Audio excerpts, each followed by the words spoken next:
मेरे साथ ही ये सब क्यों हो रहा है, इतनी परेशानी, इतना मुसीबत अब झेला नहीं जाता।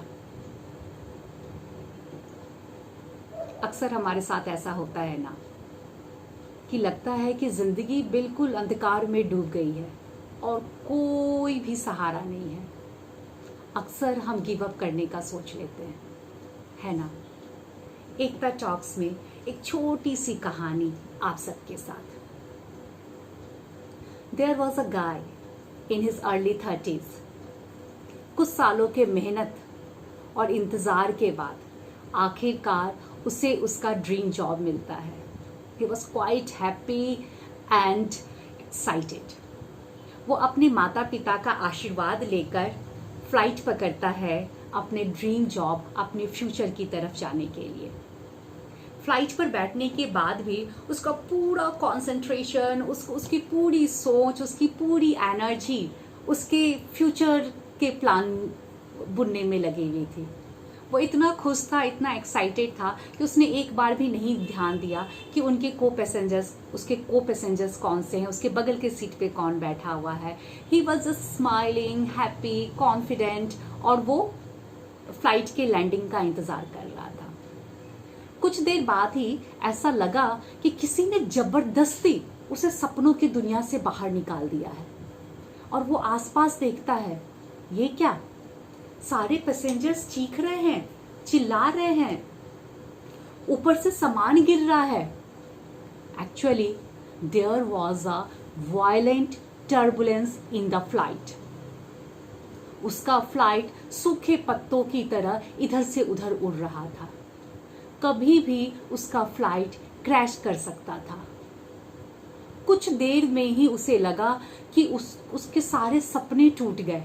इतनी मेहनत, इतना इंतजार, जिस ब्राइट फ्यूचर के लिए उसने किया था, वो एक क्षण में ही खत्म हो गया। वो विंडो के बाहर देखने की कोशिश करता है, तभी उसकी नजर पड़ती है उसके साथ के सीट पे बैठे हुए उसके को पैसेंजर पे।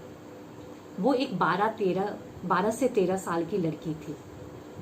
वो उसे देखकर बहुत सरप्राइज्ड होता है, क्योंकि जहां सारे पैसेंजर्स चीख रहे होते हैं, चिल्ला रहे होते हैं, कुछ तो रो भी रहे होते हैं, और this girl was totally cool and काम। खुश थी, अपनी दुनिया में थी, विंडो के बाहर देख रही थी, कभी वो अपने स्टोरी बुक को रीड कर रही थी। ये बिल्कुल परेशान सा हो जाता है, ये वॉज टोटली शॉक, और पूछता, बेटा क्या आपको एहसास है कि there is a dangerous turbulence in our flight.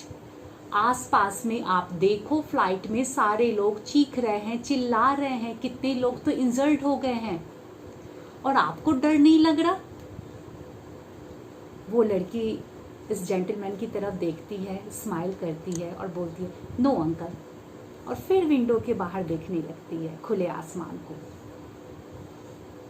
ये फिर उससे पूछता है, क्योंकि ये बिल्कुल समझ नहीं पा रहा था कि ये क्या हो रहा है, बेटा आपको डर क्यों नहीं लग रहा है, आप इतने शांत कैसे हो सकते हो। वो लड़की मुस्कुराती है और बोलती है, uncle, pilot of this flight is my father. इस फ्लाइट के पायलट मेरे पिता हैं, और वो मुझे कभी कुछ नहीं होने देंगे। और वो फिर स्माइल करते हुए विंडो के बाहर देखने लगती है। कुछ देर में ही उस फ्लाइट की सेफ लैंडिंग होती है। कुछ चीजें हमारे जिंदगी में हमारे कंट्रोल के बाहर होते हैं।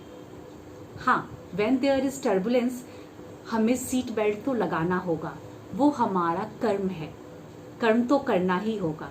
But the safe landing of the flight is beyond our control. उस पे हमारा कोई बस नहीं है। हमें बस ये याद रखना है कि हमारे फ्लाइट के पायलट हमारे फादर हैं, हमारे पिता हैं, पिता परमेश्वर हैं, ईश्वर है, उनके ऊपर ही सेफ लैंडिंग है, उसमें हमारा कोई कंट्रोल नहीं है। तो उस चीज के लिए सोचकर, जिस पे हमारा कंट्रोल है ही नहीं, जिसका हम कुछ कर ही नहीं सकते, क्यों परेशान होना।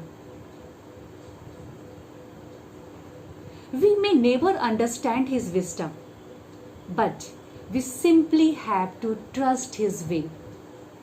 क्या कहते हैं आप?